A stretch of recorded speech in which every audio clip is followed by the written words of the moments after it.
Oh, we're live. Hey, y'all, what's up? Getting ready to do this show.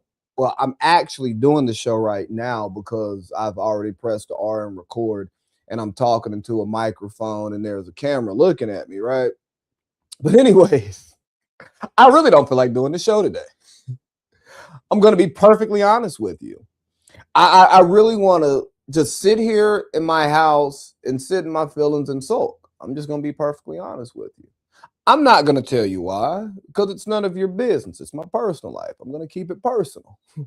But in that, just to let you know, I really didn't feel like doing the show today. And not because I didn't want to talk about what I want to talk about. It's just like, just want to sulk. But what does sulking do? It does absolutely nothing. I know a lot of y'all are tough. You don't have feelings. Strong black man. I got it. Man, nigga, I cry. I'm a crybaby. I'm not ashamed to cry. You know what I mean? I cried the other day. Well, I didn't cry, but I teared up. No, I'm not gonna cry on the pod today. I can't imagine that I'd ever cry on a podcast, but you never know. But anyways, we're here and we're gonna do the show. Why? Because I went to work today. Shit. Why would I not do what I love just because I'm not feeling great? It's insane. And as human beings, we talk about mental health all the time and protecting your peace, protecting your peace. Man, manage your peace, manage yourself, take control of what you can control and work from there. And what you can't always control is your thoughts and your perspective. You can't control what happens to you, but you can control how you respond. You can control how you prepare yourself. So I think it's an important message to just put out here. Yo, man, take care of yourself, but don't allow what's going on internally to stop you from doing what you need to do or stop you from doing what you want to do. Don't let what's going on internally stop you from anything. Actually take that and allow it to propel you to the places you want to go. I'm not going to tell you how to do it because I'm not a certified, licensed, clinical, well-studied human being who can give professional advice here in this country. I mean, I could privately like that. What's her name? That Cheyenne Bryant, Dr. Cheyenne Bryant. She does private. She does, and because of her style, the way she prefers to do things. But anyways, we'll get to that a little bit later. But I told y'all a long time ago, I'm a hypocrite. You're a hypocrite. Who cares? I hate the media, and it's mainly it started with the mainstream media, and then now I'm seeing where it's trickling down to the non-traditional forms of media. And I guess I could fall into that category, but I don't think so. And I was talking about this in a group text earlier today, and one of the guys, Josh Holsey, was like, "Isn't that what you do?" No. I actually try to generate my own topics again now that I'm doing a solo show. I try to generate my topics myself based off of my personal life experiences, based off of conversations I've had, based off something I've read, listened to, heard. I try to build the topics that way, and not necessarily tether it to the algorithm. Is it more profitable to tether it to the algorithm? Absolutely. But that's not what I want to do. I want to teach. I look at this, this is a reflection of my life. And any type of production that I produce, I want it to be a reflection of real life. Now, I can't speak to any and everybody that I have on the platform because you tell them the expectations, you center the show around that. But at the end of the day, they're in control of what they say and what they do. But The purpose of this platform is not to just analyze what's happened and react. Some of it is to be proactive, or take what's going on and pull bigger themes out of it. Like I think about Meg and Clay, right? I could care less about Meg and Clay. He's not my friend, she's not my friend, they're not my loved ones. I don't know them. I've never met them. The closest thing I've got to Meg was seeing her on stage and those knees. Yeah, nah, she's a great performer on stage. Okay. But the whole idea of people being on the internet reacting to this, her posting it, and all of this fake stuff going around, the real stuff, whatever the case may be, it's just an attack on your attention, to put money in their pockets, take money out of your pocket, so on and so forth. So why give it life? I'm not gonna hold you. Almost anytime I see some of that nonsense on my timeline, man, I unfollow the page. I started to clean up my algorithm because, man, this stuff is, you see it so much, you start to deem it to be important. And the industry is built off of you seeing more and more of what they do. It's not enough to gather, to capture an audience, educate the audience, market, promote your stuff, put it out there for the people who want to receive it. No, we're going to force this down your throat. And honestly, what we're going to do is we're going to relitigate conversations over and over and over again based on whatever narrative we want to push or whatever fattens our pockets. And that's what the people consume, and it expands their lives to places that they're not prepared to go to. You start worrying about what's going on 3 countries over, across the water, and it may affect you or it may not, but it takes your focus away from the things that are actually in your day to day. I think about a lot of the relationship conversations that you see. How much do the men have to make? Bro, don't none of y'all make that much money. Y'all aren't in those arenas. That's not your life. You are consuming real life media that's supposed to be a reflection of real life, but it's not a reflection of your real life. It's not in line with what the life you live. So you create these expectations, and you start to try to live in a world that you're not adjacent to, or you try to chase the things of that world. I'm guilty of it. You end up in stupid debt for no reason. So, like, don't let this media stuff and this broadcasting distract you, because it complicates everything. I was listening to a sports podcast the other day. I was like, hey, let me hear what Russillo has to say. I liked him, and I haven't listened to him in a while, but maybe he's got some good stuff going on. And then he starts breaking down basketball, and he starts using these non-traditional stats and this and that. And I'm like, bro, you think about it. The sports podcast is like the sports talk show, the sports radio show. It's like the column, or maybe even just a sports article, depending on the level of analysis that the podcaster or broadcaster is using versus opinion. But think about it. Think about the newspaper. Think about the radio, especially a national radio show, right? They're talking to you about things that you did not see, could not see. So they're painting a picture for you to be aware. It's now shifted from, they don't tell you they're not telling you things that you missed. They're telling you what you saw. And there's nothing wrong with gathering other people's perspectives and doing that and trusting their quote unquote expert opinion. But I'm going to be honest with you. If you watch basketball your whole life, you've played the game to some level, you've been around players, you've been around coaches, you've been around the game, there are certain principles that just remain constant. And when I watch the sport, if I know what's going on, I know what I saw. You can't tell me what I saw. You can't tell me a player is better than another player. Based on what? What criteria are we using? We talk about best player in the league, MVP. We talk about all of this stuff, but we don't create parameters.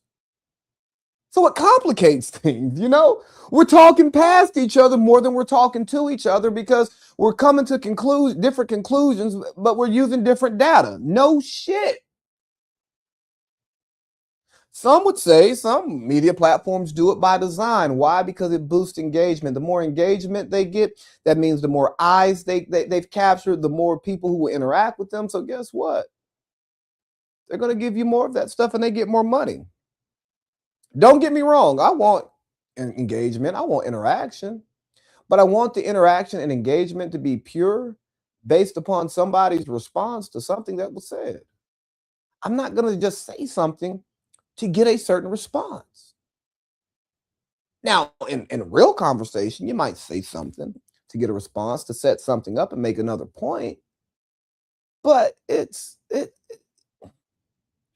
for it to not be a back and forth, and I mean, the way I used to listen to certain podcasts, the way I know other people do, and the way that sports opinions are reflected in real life versus the way they used to be, the way they're reflected on shows, everything is damn near consensus. And it's like, what? Some things are, yeah, no shit. But other things are like, man, I'm not seeing what you're seeing. And it's okay. Fill me in. Show me what you see that I don't see. Break down your analysis. Get into the nuances. Explain these non-traditional stats and why you value them over traditional stats, or why you value statistics over the eye test, or how much you value the eye test, or why you value the eye test more. All of these things are important. But that's not what we do. We make things yeses and nos and rights and wrongs. And it's not. It's somewhere in between. Another way the media complicates things is, let's see, I like to find stuff to sound unique, confuse you too. Bro, I don't know what this means. The average person doesn't know what this means. You are supposed to be the expert who takes this dense information, breaks it out, and then delivers it to me in a compact way so that I can understand it. It's supposed to fill in the gaps for me. It's like a author. If you're writing a book, let's just say a historical book, you're covering history, you're conducting interviews, you're doing research. The point of your book is to take all of these information from these sources to inform your reader. And yes, you want your reader to engage, but like, dog, if the reader doesn't understand the book, they're not going to read it. Or it turns into people using buzzwords and catchphrases and quoting stuff exactly to the T. And it's like, bruh, no, that's not real. Nobody actually speaks that way. Intelligent people shouldn't speak that way unless they're speaking to other intelligent people on their level who have the same similar knowledge base that they have. Got to break things down. Just don't give me a quote. Just don't give me a scripture. Okay, what does it mean? What does it mean to you? What do you take away from it? Or are you just repeating what somebody else told you? And the last thing, maybe the last thing, is there's more of a focus on respect and access and allegiances than information. You know, especially when you're talking about journalists or people presenting themselves from a journalistic point of view, or people presenting themselves from a historical point of view, providing analysis on modern things that people like need or want to know. I'm not even gonna say need to know, because a lot of these industries are just made up. Like, who gives a damn about what's going on with Love Island? That shouldn't be you shouldn't be able to start a podcast. I say you shouldn't be able to start a podcast off of it. Like, economically, yes. From a business standpoint, absolutely, go for it. But from the point of view of why are we talking about entertainment? Why are we analyzing entertainment like it's real life? We don't need analysis for entertainment. Again, just a distraction, complicating things, feeding information into your head that you think you need, but it provides very little value for you. unless you're going to start a reality show. I mean, we got to be smarter with where we put our time and attention. I promise you. But yeah, you know, like, look, Ryan Russillo had talked about Diana Rossini. Dan Le Batard didn't want to talk about Diana Rossini. Oh, that's my friend. Okay, so what? Analyze your friend. You were in the business of providing analysis on these things. You would talk about it if it wasn't your friend. What's the difference? You can talk about your friend respectfully. I mean, at least Le Batard told us he's biased. And a lot of these comparisons come from sports media because I've spent more time ingesting sports media because I used to want to be in sports media, but I don't watch a lot of other political. I don't watch the news. I can't. Man, I can't watch that stuff. You know, you think about the hell. You can't trust them. Think about what just happened this weekend and all the stuff that's come out about that. But we'll get to that a little bit later. The last thing I don't like is, bro, it's more money and clout for entertaining. Just look at our networking, man. Look at what's on ESPN. Look what's on Fox News. Look at what's on CNN. Look at what's popular podcasts, Joe Rogan, Bill Simmons. It's a lot of opinions. Hell, I'm on here giving opinions. But I like to say that my opinions are backed in education. And if you question those, and you question his philosophies, you know, look it up. Leave a comment. We can talk about it. I can tell you where I derive a lot of my information from, and we can go back and forth because I think it's important for people to have conversations and not just be yelled at and talked at like Stephen A. Smith. I could get on here and just yell, and you need to read. The American education system is flawed. But man, I want to be talked to like that. Most people don't. I don't. So I'm not going to do it either. And you know, I was listening to this podcast the other day, right? Joe Budden and the gang, and I listened to them. I think they're funny. They had Dr. Cheyenne Bryant on. And I had to listen to this thing in waves because it's 3 hours of nonsense. Not nonsense. 3 hours with a lot of nonsense and a lack of accountability. But for starters, we've got to get these dumb niggas off microphones. Here's what I think is unsafe and unhealthy. Is having an expert, quote unquote, come onto a platform, provide expertise, but not having adequate interviewers to check things. And oftentimes I see it in Black media, because it's the media that I consume most. Is that we'll have these entertainment shows and they'll bring these quote unquote educational figures on, and they just they're not read enough or educated enough on the topics to properly poke holes in the argument.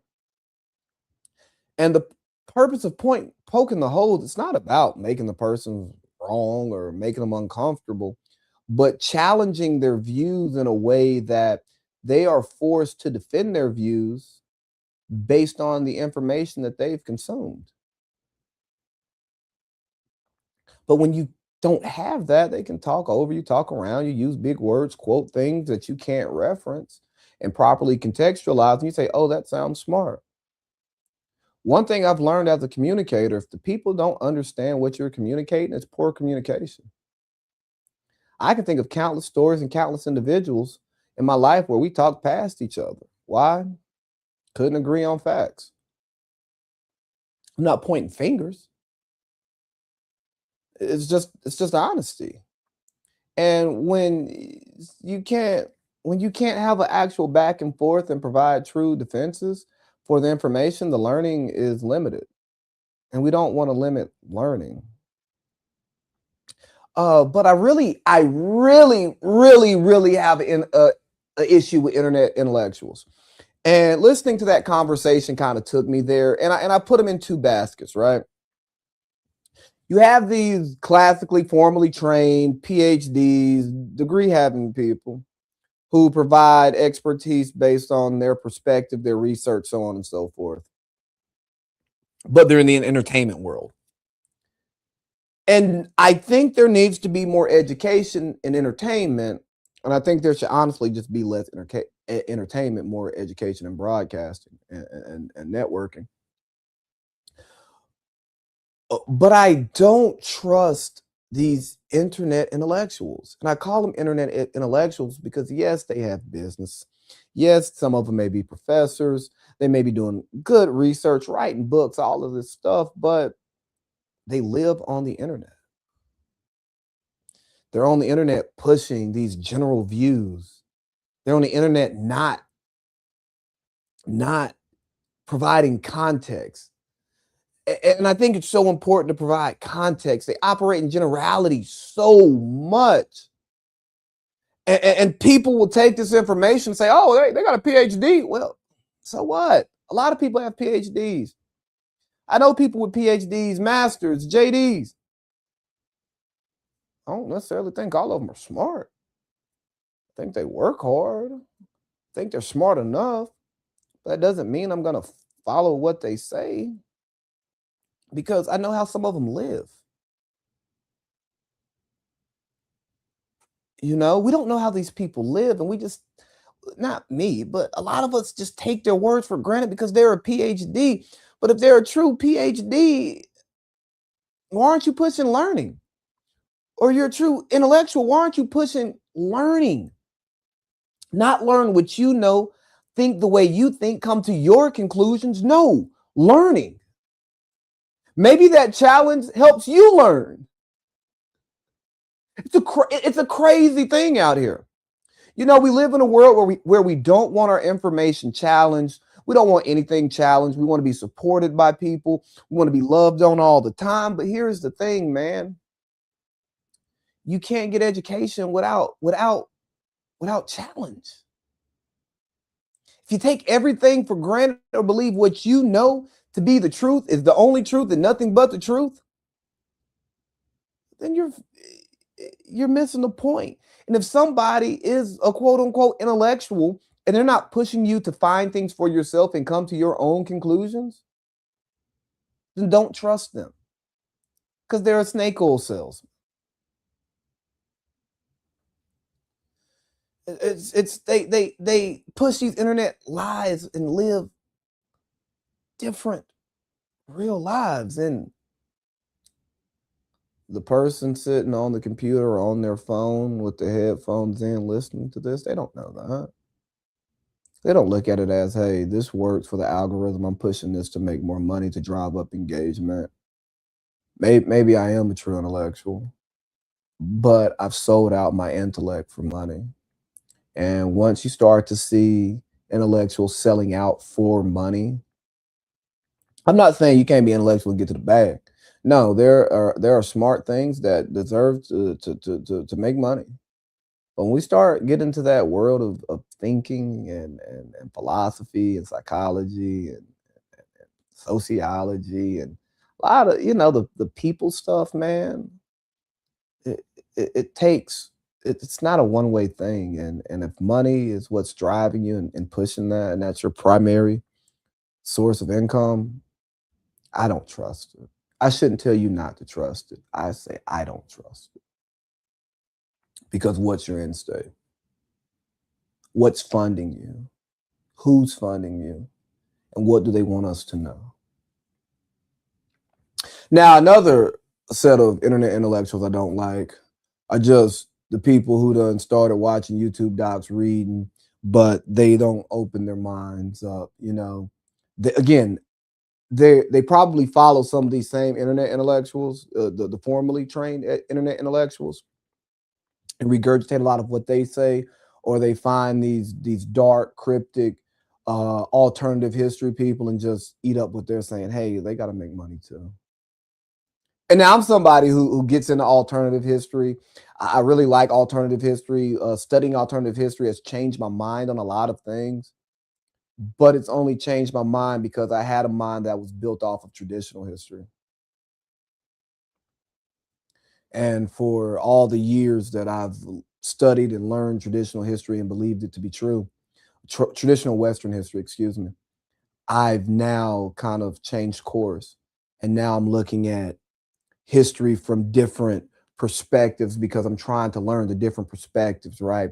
I'm trying to research the intentions behind the perspective that's broadcast.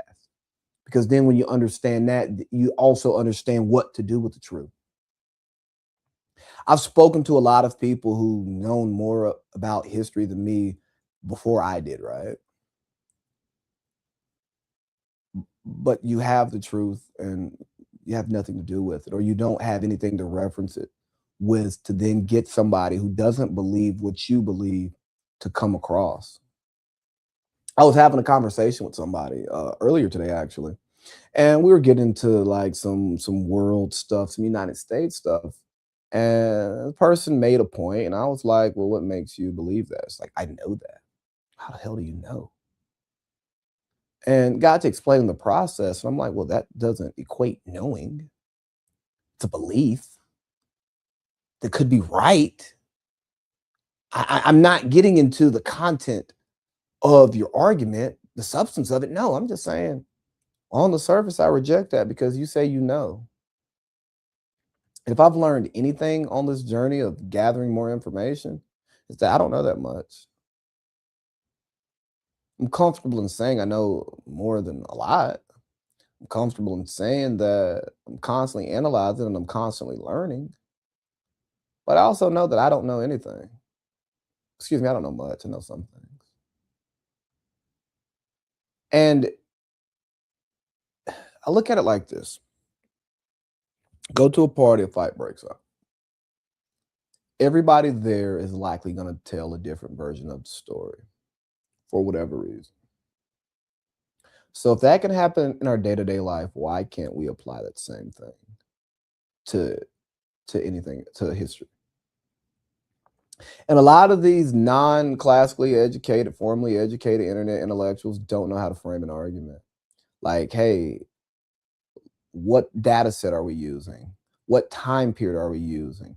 Okay, now let's narrow that down. Now, what assumptions are we going into this conversation with? I know this may sound boring and scientific, but it's the fucking truth, man. Like, okay, now that we've level set, now we can spar back and forth or converse back and forth to get to an answer.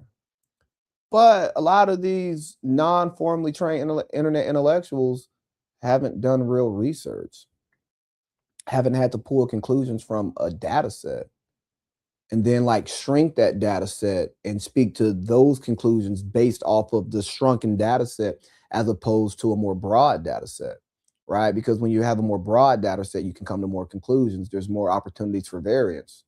There's more opportunities for outliers, or a smaller data set, right? Your outliers affected more, where in a larger data set, they affected less. It's just odd, you know.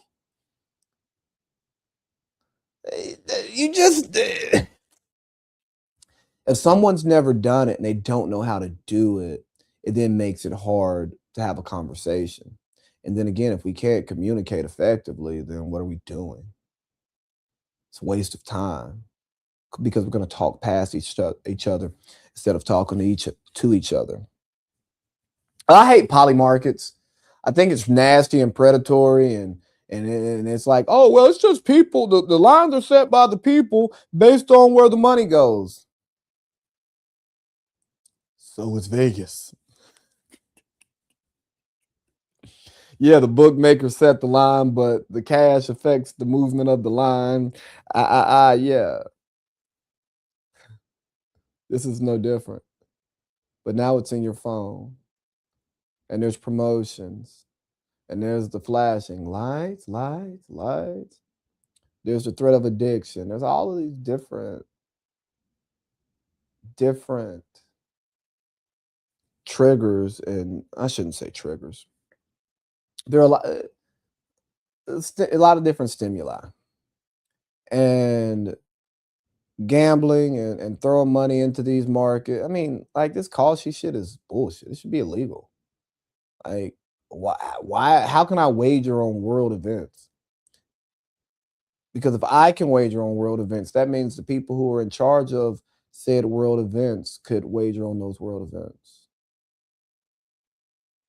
Sounds like another way to extract money from the working class and give it to the elite.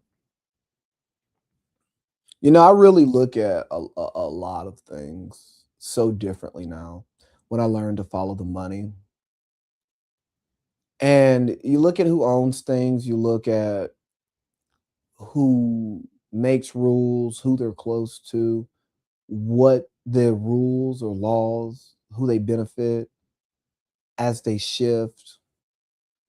Look at wars. You can look at all of these different things and see, okay, what's actually going on here? Like I saw somewhere where one state wants to help arm the IDF, or no, I take that back.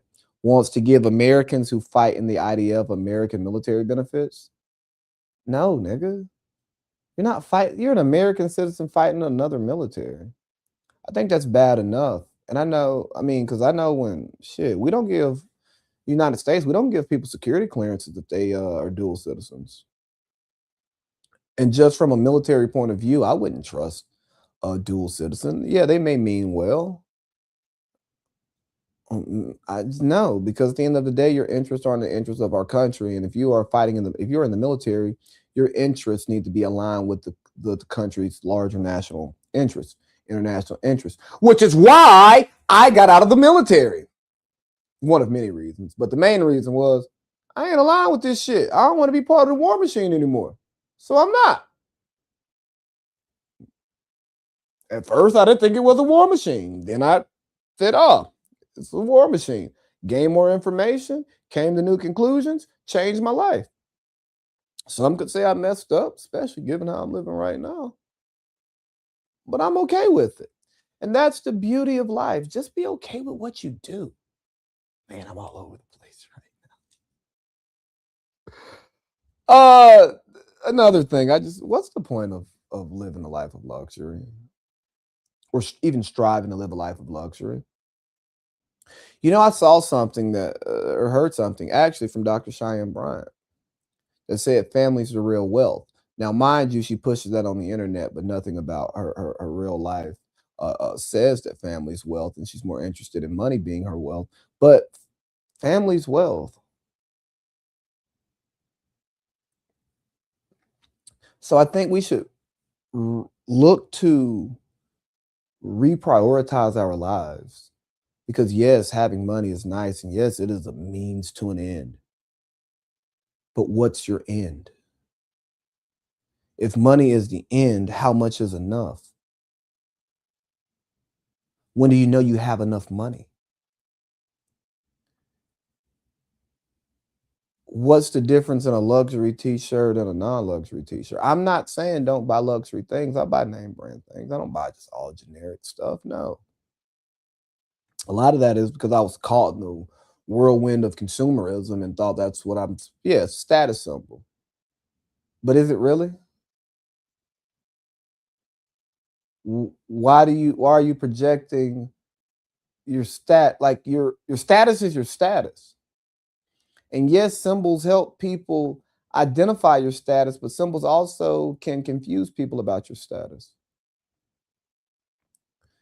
Because what are your priorities? You see what I'm saying? Yeah, I think traveling's great, but I don't think going into debt to travel is smart. I think going to other places and learning about other things is important. But how much money are you investing in your own community? You go over here, you go shopping, you stay in a hotel, you boost up their economy. But what are you doing to help local vendors in your economy? You can go give the global entities your money. You can get your Balenciaga boots. You can get your Louis V luggage. You can get all of that stuff. But does it actually change how you change how you transport your stuff? You know, like is it an actual status symbol that matters? Because I imagine if you fly into the wrong place with the right luggage, you might not get it because you're like identifying, you're projecting your status to people who have less status than you and want your status, so they're going to try to take from you. There's a time and place for everything. And luxury luggage is probably for flying private, but who can afford to do that? And I promise you, I'm not against luxury. I just don't understand why a life of luxury is like a goal before a life of stability. And I see it so much from unstable communities. Like, I want all this luxurious stuff. Why? But for other people, what does it do for you on the inside? If it does something for you on the inside, have at it. If it's a reflection of where you came from and where you are today, go for it. But nigga, if you just want the chain, the car, the crib just to say you have it, you want the money just to say you have it, or just to get the women or get the girl, well, now that's what you are. You're the money. And we're more than money. And the sooner we learn that we're more than money, and everything's not about money. Money just, again, we have to exchange something for something. Nothing's free. Everything takes time. And because we live in a world that's tied to damn near everything costing something, well, you got to pay something. But I promise you, we got to get out of this mindset of money, money, money. I want more, more, more.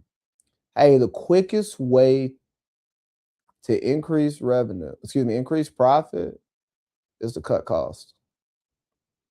So if you want more money, have less, buy less, spend less, do less. Do what you need to do. I'm not telling you to be 100% minimalist, but understanding that the best way, like cost savings, is cut costs.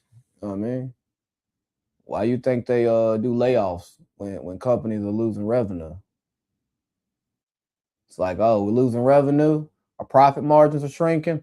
Up, cut some costs, get this labor up out of here. Sure, we could like invest more money into marketing, invest more money into R&D to try to create a superior product, raise prices. All of those things help, but it's cutting costs.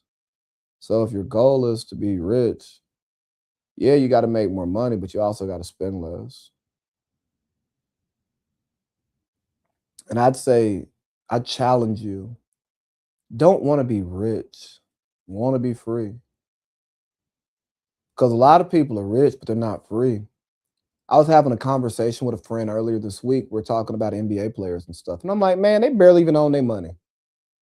They got to hire agents to negotiate contracts that are damn near already set.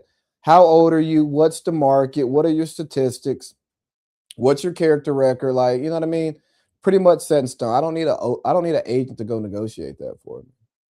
I'm popular or I'm not. Either companies want me to do an endorsement deal or they don't. But the second a player pulls a Jaden Ivey, it's like, oh, he's probably out of the league. Oh, well, he still got his money.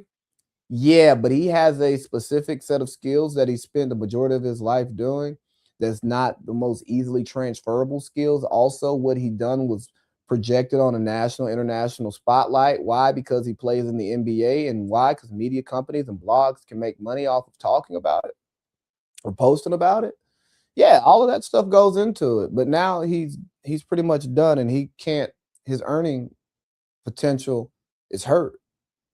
Now he may be able to go back into the lab and find ways to invest his money, keep his money going, maintain his lifestyle.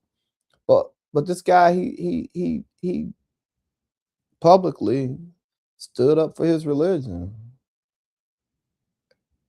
and now he doesn't have a job. Well, the First Amendment doesn't protect you against employment; just is incarceration. Well, shit. What's the difference in being poor as hell and tied to the government or locked up? Not saying that's Jaden Ivey's case, but just in general. Like, employment is so much tied to our freedom and our ability to live in this country today, as opposed to back in the 1776 when this good country started, or 1783 when the 1789 when the Constitution was ratified. Um, Life was different. Majority of the company was on farms. You didn't need as much education, so you were able to function. Yeah, it's going to jail is the worst thing because you can still get a job. You can still support yourself. But it's different today with this cancel culture, with people getting fired and doxxed and all. Bro, what are we doing? Allow people to be free. Let's work together. Let's not work for each other. Yes, we need a hierarchy. Yeah. You just can't make every community decision, but damn, does every negotiation have to be a fucking win-lose? Like Pablo Torre had Damari Smith on his show today talking about the jankiness of the NFL and the NFL Players Association and how they said, hey, these guaranteed contracts, how JC Treader stepped down, but then got to come back because he was elected. It's like, huh? That guy was part of the nonsense, but he get to come back. You know, he was part of the group that buried the lawsuit, and then now he gets to preside over the. Oh, that's shade. That's janky. Oh, and back in the old CBA negotiations before the lockout, the owners had planned to get $4 billion to cover their costs for the year in case there was a lockout, so they could come back and negotiate the 18th game. Bruh, you're a billionaire. What more do you want? Is it more money, more power? Or do you just get off to oppressing people? And I'm not talking about racism, oppression. I'm not just saying people bending to your will, you controlling them. We got to let people be free. And in saying that, normal isn't normal. There's no such thing as normal. Like we try to say, oh, that's normal. Oh, you're ADHD, or oh, you have this. Or maybe we're all just on a spectrum and we're not the same because we're genetically different and we have different experiences, we have different upbringing, and we respond to stimulus different. It's a lot that goes into the makeup of a person's character and their decision-making process. And I just don't think there's anything no such thing as normal. And I'm going to close this out, talking more about the media complicating things. Golly. White House Correspondents' Dinner. Shots fired, president safe, no injuries from what I read. I don't care about the shooter's name. It's insignificant to the conversation because I'm not getting into that because I have my thoughts. But shortly after the shooting occurs, we have a bunch of media members, some say were paid by the MAGAverse, to tweet about the fucking ballroom. This is why we need a ball. Who gives a fuck about a ballroom? I get, yes, the White House should have a ballroom. But this is what we're talking about when there was an alleged attempt on a president's wife? But also there's so much mistrust for the media. Do we believe that this actually happened? There's so much distrust for institutions. Do we believe that this was real or was it staged? Was it a distraction from what's going on in Iran and the rest of the Middle East? Was it or was it a ploy to be like, hey, I want this damn ballroom built, and here's something we can set up to get it built. I watched House of Cards. It messed my brain up, man. I don't trust much. And unfortunately, the system has let so many people down in so many different ways that it's hard to trust our government.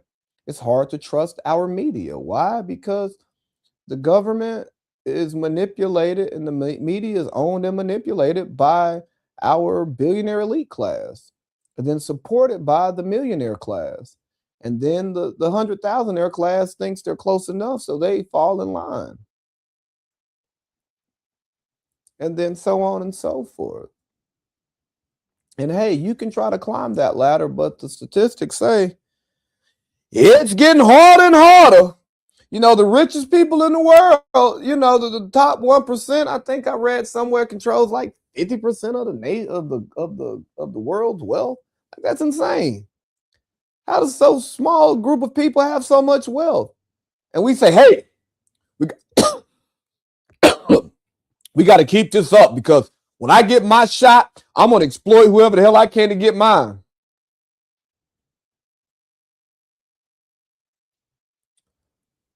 I know two wallets usually carry more money than one.